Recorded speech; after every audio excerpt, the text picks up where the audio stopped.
സ്വാഗതം. നോം എന്താണ് ഈ കാണുന്നത്? എന്താണ് നിങ്ങൾ തമ്മിലുള്ള മനപ്പുറത്തമാണോ ഈ ഷർട്ടുകളുടെ കളറുകളുടെ ഒരു കോമ്പിനേഷൻ? ഇപ്പോഴാണ് ഞാൻ ശ്രദ്ധിച്ചത്. ഞാനും ഇപ്പോഴാണ് ശ്രദ്ധിച്ചത്. ഞങ്ങള് ഒരാള് ചതുരൻ, ഒരാള് നീളൻ. അതെ. അല്ല, ഞങ്ങള് തമ്മിൽ ഈ ഷർട്ടൊന്നും ഇട്ടില്ലേലും ഒരു മനപ്പുറത്തുണ്ട് ഉണ്ട്. ഉള്ള ആൾക്കാർ തന്നെയാണ്. സലീമേട്ടൻ ബഹുമുഖ പ്രതിഭയാണ്. നമ്മളെ ജീവിതത്തിൽ പലതരത്തിൽ സ്വാധീനിച്ചിട്ടുണ്ടെങ്കിലും ഇന്ന് ഈ എപ്പിസോഡിൽ വന്ന് നിൽക്കുമ്പോൾ സലീമേട്ടൻ വന്ന് നിൽക്കുന്നത് ഒരു എഴുത്തുകാരൻ കൂടിയായിട്ടാണ്. അദ്ദേഹത്തിന്റെ ഏറ്റവും പുതിയ പുസ്തകം പുറത്തിറങ്ങി. ഈശ്വര വഴക്കില്ലല്ലോ എന്നാണ് ആ പുസ്തകത്തിന്റെ പേര്.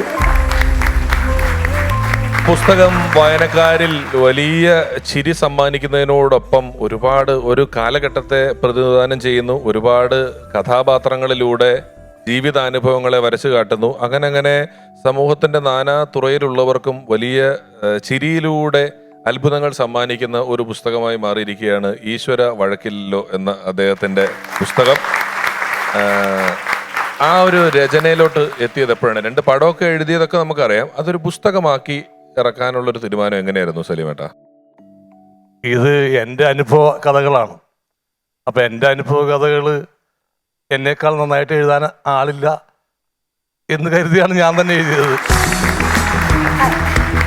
അല്ലാതെ അതിനകത്ത് ആ നാട്ടിലുള്ള ഒരുപാട് കഥാപാത്രങ്ങളുണ്ട്. അതിനകത്ത് വ്യക്തമായ ഒരു രാഷ്ട്രീയ സ്റ്റേറ്റ്മെന്റുകളുണ്ട്. പണ്ടും സലീമേട്ടൻ അങ്ങനെ പേടിയൊന്നുമില്ല. പൊതുവെ ഒരാള് ഇപ്പൊ ഫാസിസം എന്താണ് എന്നൊരാൾ ചോദിച്ചപ്പോൾ അയാൾ പറഞ്ഞ ഉത്തരം, ആർക്കെതിരെ പറയുമ്പോഴാണോ നിങ്ങൾക്ക് ഭയം തോന്നുന്നത്, ആർക്കെതിരെ എഴുതാനാണോ നിങ്ങൾക്ക് പേടി തോന്നുന്നത്, അയാളാണ് ഫാസിസ്റ്റ് എന്ന് പറഞ്ഞിട്ടുണ്ട്. എന്ന് പറഞ്ഞതുപോലെ സലീമേട്ടന് പക്ഷെ പേന കൊണ്ടോ നാക്ക് കൊണ്ടോ സംസാരിക്കുന്നതിന് അങ്ങനെ എതിരെ ഒരു ഭയം ആരോടും തന്നെ ഇല്ലാത്ത ഒരാളാണ് പൊതുവെ. അത് നർമ്മത്തിൽ ചാലിച്ച് പറയുന്നതുകൊണ്ട് പലരും ശ്രദ്ധിച്ചിട്ടില്ല. ഈ ധൈര്യം ഒരു ബോധപൂർവം കാണിക്കുന്നതാണോ, ഉള്ളതാണോ? അത് ഞാൻ എന്നോട് തന്നെ ചോദിച്ചിട്ടുള്ള ചോദ്യമാണ്. അത് അറിയാതെ വന്നു പോകണം. അല്ലാതെ ഞാനത് മനഃപൂർവ്വം പറയണം എന്ന് കരുതി ഒരിക്കലും പറയുന്നതല്ല. അത് ആരെ വേദനിപ്പിക്കാൻ ഒരിക്കലും ഒരാളെ വേദനിപ്പിക്കരുതെന്നുള്ള ഒരു ചിന്തയുള്ള ഒരാളാണ് ഞാൻ. പിന്നെ അറിയാതെ പറഞ്ഞു പോകുന്നത് പലർക്കും വേദനയായിട്ട് വന്നിട്ടുണ്ടെന്ന് എനിക്കറിയാം. അപ്പൊ കൂടുതലും ഞാൻ പറയാതിരിക്കാൻ ശ്രമിക്കും. ഈയിടെയായിട്ട് അതെ കൂടുതലും ശ്രമിക്കും. പിന്നെ അതും അണയും പൊട്ടി ഒഴുകുമല്ലോ, അപ്പൊ വന്നു പോകുന്ന സാധനം വന്നു പോകുന്നുള്ളൂ. അതിനപ്പുറമുള്ള പറച്ചിലുകളില്ല.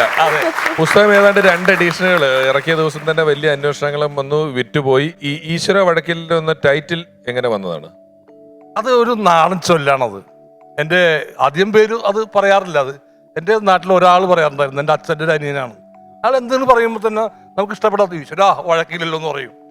അന്ന് എനിക്ക് ക്യാച്ച് ചെയ്താണ് ആ ടൈറ്റിൽ. ഞാൻ സിനിമ കിട്ടു. ആ സിനിമ കിട്ടു. അതിന്റെ കഥ ഞാൻ പറയാം.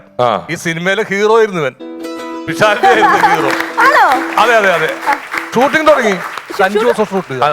അതായത് അതിനകത്തൊരു കഥയുണ്ട്. സലീമേട്ടന് ഈ ആശുപത്രിവാസമൊക്കെ കഴിഞ്ഞ് വീണ്ടും ആരോഗ്യമായിട്ട് തിരിച്ചു വരുന്നു. അപ്പൊ ഡോക്ടർ പറഞ്ഞു സലീം കുമാർ ഒരു 5-6 മാസം റെസ്റ്റ് എടുക്കണമെന്ന് പറഞ്ഞിട്ട് 2 മാസം കഴിഞ്ഞപ്പോൾ പടം ഡയറക്റ്റ് ചെയ്യാൻ ഇറങ്ങി പുറപ്പെട്ടിരിക്കുകയാണ്.